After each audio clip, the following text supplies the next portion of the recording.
એક કેસેટ કરવાનો છે. ઉમેદવાર સિવાય કોઈ મને સામા બાંધવાના નથી.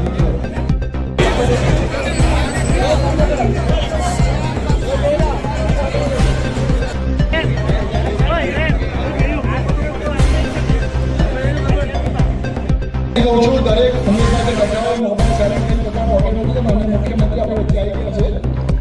માન્ય ધારાસભ્ય સંસદ સભ્યોને ગુજરાત રાજ્યના સૌમ્ય અને મક્કમ માન્ય મુખ્યમંત્રી શ્રી આપણા 192 ઉમેદવારને બનવા માટે આપણે ત્યાં પહોંચી ગયા છે. કર્ણાવતી મહાનગર ભારતીય જનતા પાર્ટી માન્ય મુખ્યમંત્રી શ્રીનું હાર્દિક સ્વાગત કરે છે.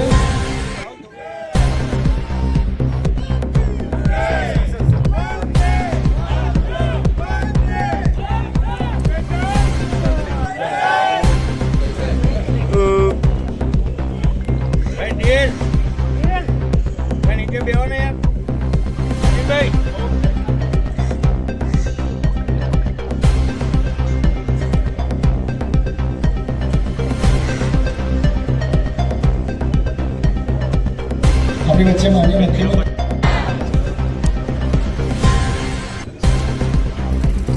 આપણી વચ્ચે માન્ય મુખ્યમંત્રી શ્રી પ્રભારી મંત્રી ઋષિકેશભાઈ, પંડિત દીનદયાળ ઉપાધ્યાય, ભારત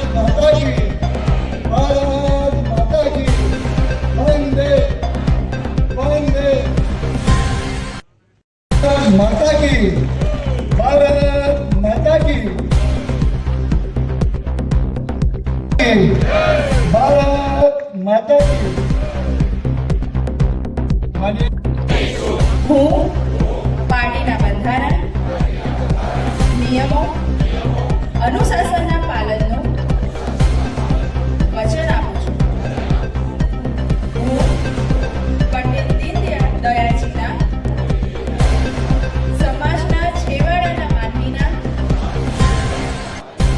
કલ્યાણથી માંડીને વિશ્વ કલ્યાણ સુધીના એકાત્મ માનવ દર્શન અને ભાજપની પંચ નિષ્ઠામાં શ્રદ્ધા રાખું છું. હું જ્ઞાતિ, જાતિ તથા સંપ્રદાય આધારિત કોઈ પણ પ્રકારના ભેદભાવમાં વિશ્વાસ કરતો નથી. હું સૌનો સાથ, સૌનો વિકાસ અને સૌનો વિશ્વાસ અને સેવા પરમો ધર્મ, પ્રેમ, અહિંસા અને વિકાસમાં મારો પ્રામાણિક સહયોગ આપતો રહીશ. પ્રધાનમંત્રી શ્રી નરેન્દ્ર મોદીના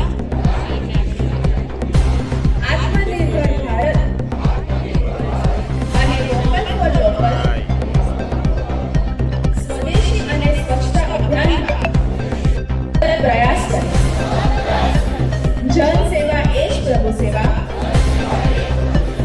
મંત્રને લઈને મારા મત વિસ્તારમાં ભાજપની કેન્દ્ર સરકાર અને ગુજરાત સરકારની ગરીબ મધ્યમ વર્ગ સહિતની તમામ યોજનાઓમાં સાચા લાભાર્થીઓને લાભ મળે તે માટે સતત પ્રયાસ કરીશ. જય જય ગરવી ગુજરાત. આપણે બધા લોકો પોતાના સ્થાન પર ઉભા રહીશું. માન્ય મુખ્યમંત્રીશ્રીને વિનંતી કરું કે આપ પ્રસ્થાન કરો. સૌ લોકો પોતાના સ્થાન પર ઉભા રહીશું. કોઈ હલવાનું નથી. પોતાના સ્થાન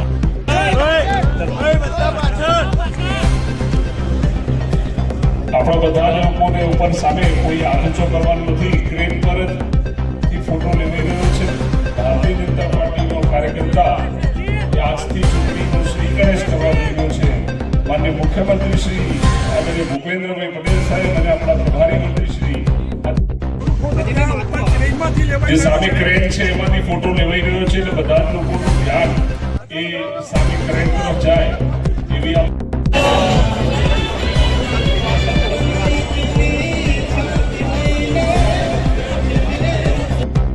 પોતપોતાનું સ્થાન ઉપાધ્યાયજીના પ્રતિમાને પુષ્પાંજલિ કરી આજે ભારતીય જનતા પાર્ટીનો તમામ કાર્યકર્તાઓ એ દરેક બૂથમાંથી કોંગ્રેસને ઉખાડી ફેંકવા માટેનો સંકલ્પ કરશે.